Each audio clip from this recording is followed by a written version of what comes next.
Joining us to discuss the shutdown and more of this week's political headlines is North Central College political science professor Bill Muck. Bill, thanks for joining us.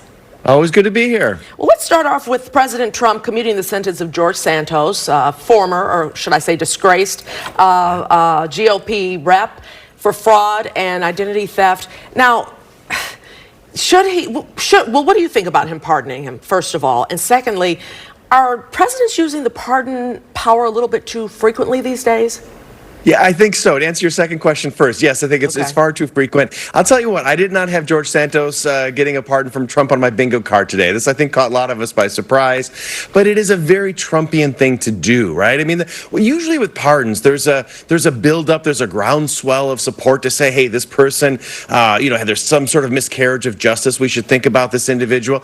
None of that's the case with Santos at all. He didn't regret what he did, never really apologized for it. So if there's anybody who's not really deserving of a pardon, it's him. So it's really curious to see this.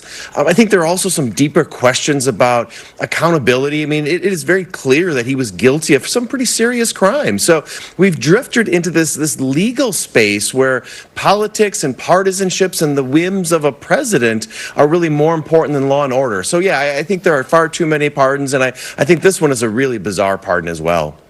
Yeah, trying to understand the reasoning behind that, Bill. The courts, two things that happened today.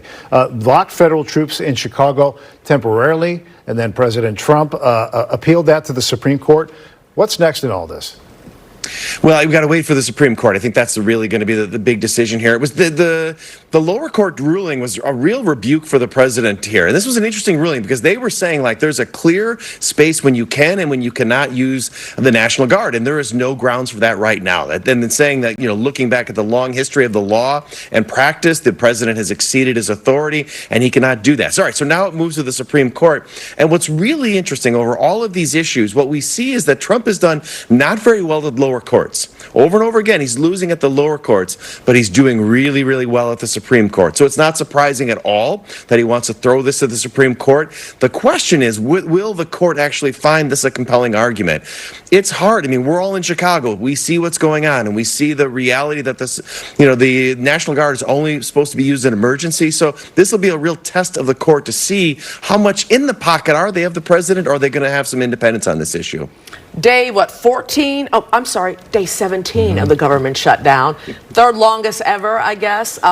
Both sides are digging their heels in, so I don't think it's going to end anytime soon. So who's getting the blowback mostly from this, other than the citizens? The Republicans are getting a little bit more blowback than the Democrats, but in some ways, I don't know if it matters, right? We are in such a hyper-partisan environment that, the polling suggests that people are blaming the Republicans more so than the Democrats, but the Republicans don't seem to care at all, and it doesn't seem to be hurting. Even though people say the Republicans are bearing more responsibility, it isn't having an impact.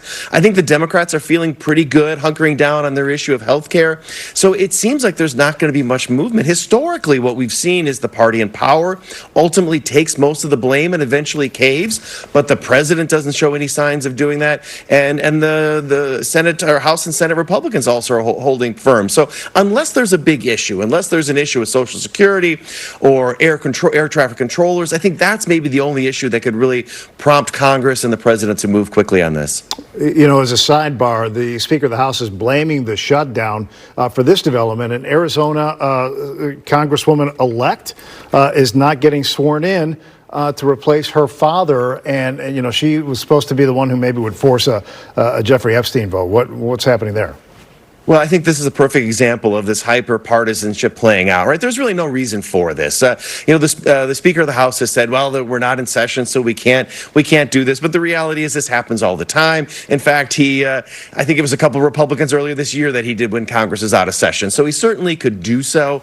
It really is part of sort of the pettiness that we're seeing play out at Congress right now.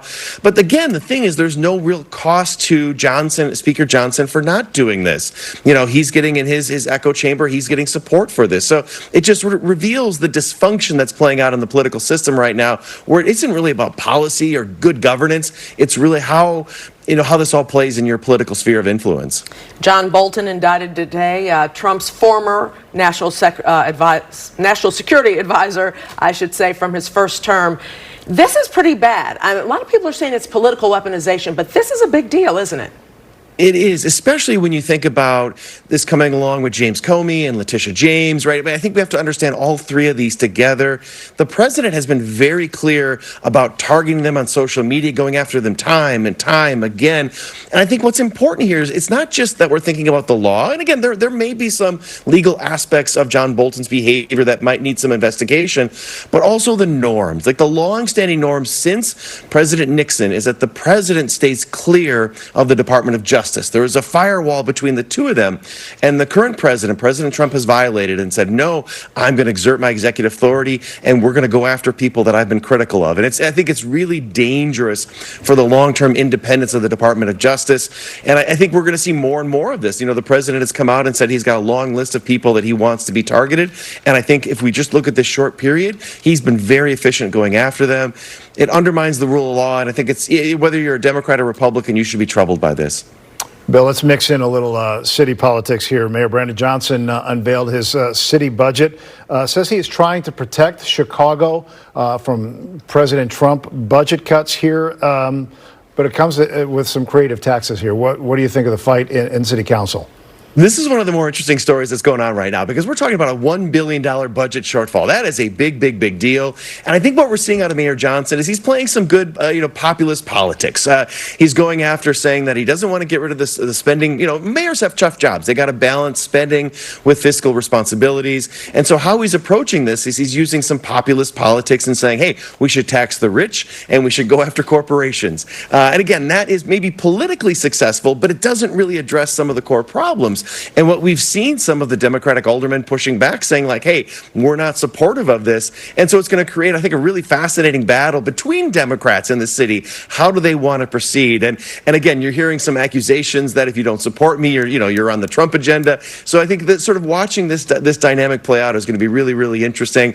And I think Mayor Johnson is going for some simple politics. We'll see whether that has legs across all of Chicago. First Amendment rights, freedom of the press in peril right now, especially. We've been talking about this for weeks, but with the Pentagon reporters walking out earlier this week after Secretary Hegseth said that they must sign on to have everything go through him before reporting. What is this? How does this affect us globally and nationally? This is such a big deal, right? The United States, for so many people around the world, stands up for press freedom, freedom of speech, all of that. And I think what's happening at the Department of Defense is really encroaching on those basic fundamental rights of the freedom of the press to go after and find stories. And I think one of the encouraging things for me is that for the most part, the press is united on this. So only a handful of organizations have agreed to sign this, but most of the major press associations have said we are not going to do this and we're going to push back collectively. And I think when you see attacks on freedom of the speech, freedom of press, it's important that we speak with one voice. And I was so happy to see left-leaning and right-leaning outlets come together and say, this is not how you do good journalism, and we are not going to comply. And I think most in the military are also troubled by this development. This is really more at the upper levels of the political leadership. So again, something that we need to be paying attention to, something we should be deeply troubled by. But I am happy to see a uniform response from so many of the press organizations across the country. Yeah, they left in solidarity from the Pentagon the other day. Bill Muck, thank you so much from North Central College. Have a great weekend. Always good to be here.